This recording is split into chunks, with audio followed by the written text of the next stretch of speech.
নমস্কার বন্ধুরা, তোমরা সবাই কেমন আছো? আশা করি তোমরা সবাই খুব ভালো আছো। আমিও খুব ভালো আছি। তো আগের ভিডিওতে দেখেছিলে আমরা পৌঁছে গেছিলাম সোদপুর।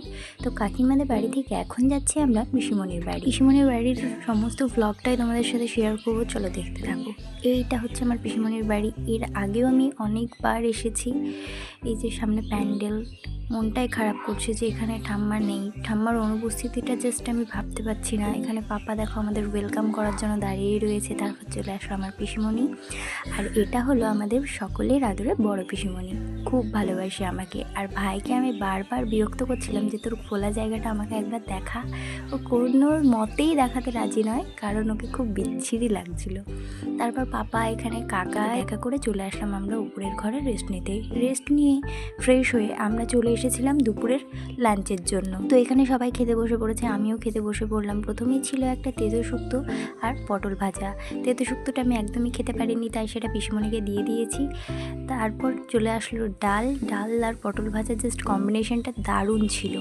তারপর এখানে আমাকে দেওয়া হয়েছিল একটা ঝিঙের তরকারি, যেটা আমার বরাবরের জন্য অপছন্দের, তবুও কষ্ট করে আমাকে একটু খেতে হলো পিসিমণির বকার জন্য। তারপর খেয়ে নিয়েছিলাম এখানে সুন্দর নরম নরম তুলতুলে পনির খেয়ে আমরা খাওয়া দাওয়া কমপ্লিট করে চলে এসেছিলাম ওপরে, আমি আর ভাই ঘুমাবো বলে। কিন্তু ঘুম তো আমাদের হয়নি। সন্ধ্যাবেলা উঠে আবার সকলে মিলে যে যেমন পেরেছে বসে রয়েছে। আমরা সকলে মিলে রেডি হবো এখন, ফ্রেশ হয়ে সকলে মিলে এখানে আড্ডা মারছিল। কী যে আমি বলছিলাম সেটা আমার এখন নিজেরও মনে নেই।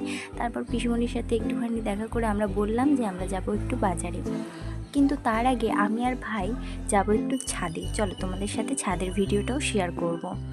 ছাদ সেই 3 তলার ওপরে উঠতে উঠতে আমার পুরো মাজা ব্যথা হয়ে যায়, বিশেষ করে একটু ভালো লাগে না। এখানে পিসিমণিদের 3 তলার ঘরটা যদিও কমপ্লিট হয়নি, তবুও মোটামুটি এখানে সারা কমপ্লিট, প্লাস্টার হয়ে গেছে, টাইলসের কাজ আর রং আর ওয়্যারিংটা বাকি আছে।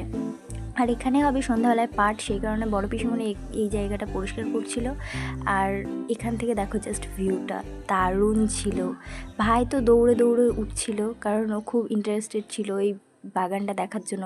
তোমাদের সাথে এর আগেও আমি এই বাগানটা শেয়ার করেছি। এখানে মানে সব ধরনের তুমি মোটামুটি গাছ পাবে, যেগুলো রাখা সম্ভব। আমাদের আশেপাশে যে গাছগুলো দেখা যায় মোটামুটি সব ধরনের গাছই পিসান এখানে লাগিয়ে রেখেছে। এখানে একটা ভুট্টা গাছে জানো সুন্দর একটা ভুট্টা ধরেছে। এই শহরের এই জিনিসটা আমার পছন্দ না। এত পরিমাণে কলকারখানা, দেখো আকাশটা কিভাবে কালো হয়ে গেছে।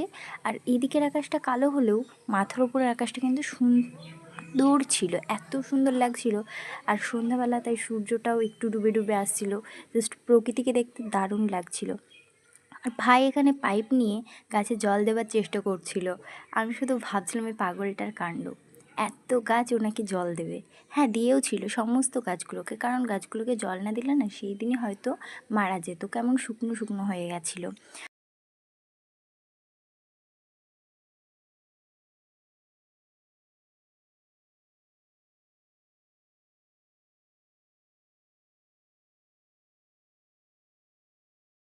তো ভাই এখানে গাছে জল দিতে থাকুক, আর তোমাদের সাথে একটা জিনিস শেয়ার করি। এটা হচ্ছে সম্ভবত কাগজি লেবু। এত সুন্দর স্মেলটা ছিল। ভাই ফার্স্ট আমাকে এই পাতা ছিঁড়ে নিয়ে গিয়ে দেখালো, দিদি দেখ কী সুন্দর গন্ধ। তারপর আমি দেখো এটা সেন্টটা জাস্ট নিলাম, এত সুন্দর ফ্রেশ লাগলো আমার মনটা, তোমাদের কি বলবো। এই যে কলকারখানার ধোঁয়া দেখলেই আমার কেমন যেন একটা হয়। তারপর চলো নিচে যাওয়া যাক। তো নিচে এসে আমরা ফ্রেশ হয়ে রেডি হয়ে গেছি। এখন আমরা যাব একটু মার্কেটে, আমি কাকিমা ভাই আর পিসিমণি। তো সকালে মিলে রেডি হয়ে যাওয়ার পর এখানে ভাই যে কী বদমাইশি করছিল আমার এখন সত্যি বলছি আমার মনে নেই। আর ভয়েসটাও একদম ভালো ওঠেনি, তাই তোমাদের সাথে আমি শেয়ার করতেও পারলাম না। এখানে আমি হয়তো বলছিলাম যে কাকিমা যেখানে আমি সেখানে, অবভিয়াসলি যেখানে আমরা দুজনে একসাথে থাকি, মানে বাড়িতে হয়তো কাকিমা আসলো তখন আমি আর কাকিমা সবসময় একসাথেই থাকি, এটাই বলছিলাম হয়তো। তারপর এখানে দেখো আমি একটা মন্দিরে চলে এসেছি। এত সুন্দর মন্দিরটা, আমার জাস্ট মনটাই ভালো হয়ে গেল। জাস্ট দেখো এখানে তারামার মন্দির, এত সুন্দর তারামার মুখশ্রীটা, অবভিয়াসলি মানে জাস্ট প্রাণটা ভরে গেছে আমার। তোমাদের সাথেও তাই আমি শেয়ার করলাম যে জাস্ট মাকে দেখলে যে কি তৃপ্তি হয় সেটা মাকে দেখলেই বোঝা যায়। তো তারপর সন্ধ্যাবেলা আমরা বেরিয়ে পড়েছিলাম বাজারের উদ্দেশ্যে, আমি, পিসিমণি আর কাকিমা। তোমাদের সাথে বাজারটা এর আগের ভিডিওতে শেয়ার করা হয়নি, তখন আমি এসেছিলাম অল্প সময়ের জন্য, তাই আর ফুটেজ নেওয়া হয়েছিল না। বাজার কমপ্লিট করার পর আমি আর ভাই, কাকিমা, পিসিমণি সকলে মিলে চলে এসেছিলাম এই দোকানটাতে। এখান থেকে ভাই নিয়েছিল দুটো পেস্ট্রি আর আমরা নিয়েছিলাম আইসক্রিম। আর এই রসগোল্লার দোকান থেকে পিসিমণি নিয়েছিল কয়েকটা মিষ্টি, কয়েকটা রসগোল্লা আর কি, মিষ্টি নয়। তারপর বাড়ি এসে পান্তুয়াকে আর নীলকে দিয়ে দিলাম কেক দুটো। ওরা দুজন তো খুব খুশি ছিল। আমরা পান্তুয়াকে জিজ্ঞেস করছিলাম যে তুই চকলেট ফ্লেভার পছন্দ করিস, তো ও বললো অবশ্যই। তারপর আমরা সন্ধ্যাবেলা চলে এসেছিলাম কাকিমণিকে স্টেশনে ছাড়তে।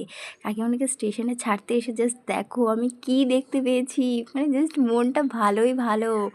দেখো এখানে কত পাখি আর এত পরিমাণে মাছ ছিল, জাস্ট দেখে আমার চোখ দাঁড়িয়ে গেছিলো যে এত মাছ, এত সুন্দর কালারিং, মানে জাস্ট অসাম। তারপর সন্ধ্যাবেলা এসে আমরা বসে পড়েছিলাম টিফিন খেতে। টিফিনে ছিল লুচি আর সুন্দর একটা ছোলার ডাল। এখানে সকলে মিলে গল্প করছিল, তাই আমি যে কী ভয়েস দিয়েছি সেটা আমি নিজেও শুনতে পাইনি। তারপর আমি আর ভাই চলে এসেছিলাম বিনা নেমন্ত্রণের একটা কালী পুজো বাড়িতে। তোমরা হয়তো বিনা নেমন্ত্রণের বিয়ে বাড়ি দেখেছো, কিন্তু কালী পুজো ফার্স্ট টাইম ছিল। মেনুতে খিচুড়ি, বেগুনি, পাঁচ তরকারি আর পায়েস। জাস্ট সন্ধ্যাটা জমে গেল। তো বন্ধুরা, আজকের ভিডিও এই পর্যন্ত। দেখা হবে আবার নেক্সট কোনো ব্লগে। ততক্ষণ তোমরা সকলে সুস্থ থেকো, ভিডিওটা ভালো লাগলে লাইক, কমেন্ট এবং শেয়ার করো।